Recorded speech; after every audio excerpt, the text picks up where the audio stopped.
જય રામદેવજી મહારાજ. રામદેવજીએ સમાધિ અગાઉ આ ઉપદેશ આપ્યો હતો. આ તેમના છેલ્લા શબ્દ હતા. જ્યારે સમાધિ લેવાના હતા ત્યારે તેમના એક હાથમાં લીલો નેજો અને બીજા હાથમાં ભમર ભાલો, જે જુદા જુદા અવાજ કરે છે. ભક્તોની રક્ષા માટે પ્રભુ તે હાથમાં ધારણ કરે છે. તેમને તમામ સંબંધી મિત્રો, અનુયાયીઓને, ભક્તોને આ 24 દિવ્ય ફરમાન આપ્યા હતા. પહેલા ફરમાનમાં તેઓ કહે છે કે પાપથી કાયમ દૂર રહેવું, ધર્મમાં આપવું નિજ ધ્યાન, જીવ માત્ર પર દયા રાખવી અને ભૂખ્યાને દેવું અન્નદાન. બીજા ફરમાનમાં ગુરુ શરણમાં પાપને પ્રકાશો, પરમાર્થ કાજે રહેવું તૈયાર, આ જુદ જીવવું જાણી લેજો, કરવો સાર અસારનો વિચાર.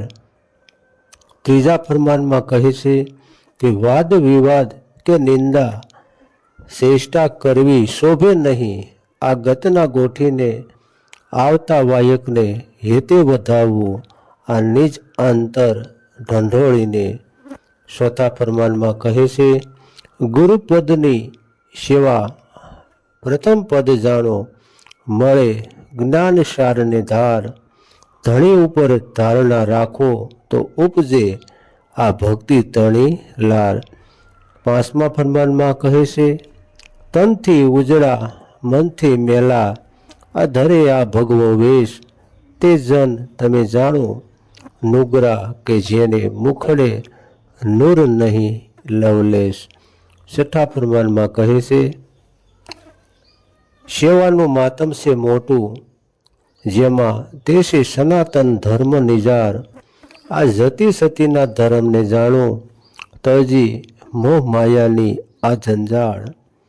સાતમા ફરમાનમાં કહે છે કે વસન વિવેકી જે હોય નર નારી, નેકી ટેકીને વળી વ્રતધારી, તે સૌસે સેવક અમારા, જે હોય સત્ય ને સદાચારી. આઠમા ફરમાનમાં કહે છે માતા પિતા ગુરુ સેવા કરવી, કરવો મહેમાનોનો સત્કાર, સૌ ધર્મનો પહેલા વિચાર કરવો, પછી આદરવો આસાર. નવમા ફરમાનમાં કહે છે પ્રથમ પરોઢીએ વહેલા ઉઠવું, પવિત્ર થઈ લેવું ધણીનું નામ, એકમ ના થઈ અલખને આરાધવા, પછી કરવા કામ તમામ. દસમા ફરમાનમાં કહે છે કે એક આસને અજંપાના જાપ જપવા, અંતકણ રાખવું નિષ્કામ, દસ ઇન્દ્રિયોનું દમન કરશો ત્યારે ઓળખાશે આ આત્મા રામ. તો આ હતા તેમના 10 ફરમાન. આગળના ફરમાન બીજા વિડીયોના માધ્યમથી સાંભળશું. જય રામદેવજી મહારાજ, જય અલખ ધણી, જય રામદેવજી મહારાજ, જય ગુરુ મહારાજ. સર્વને મનોરથ પૂર્ણ કરે.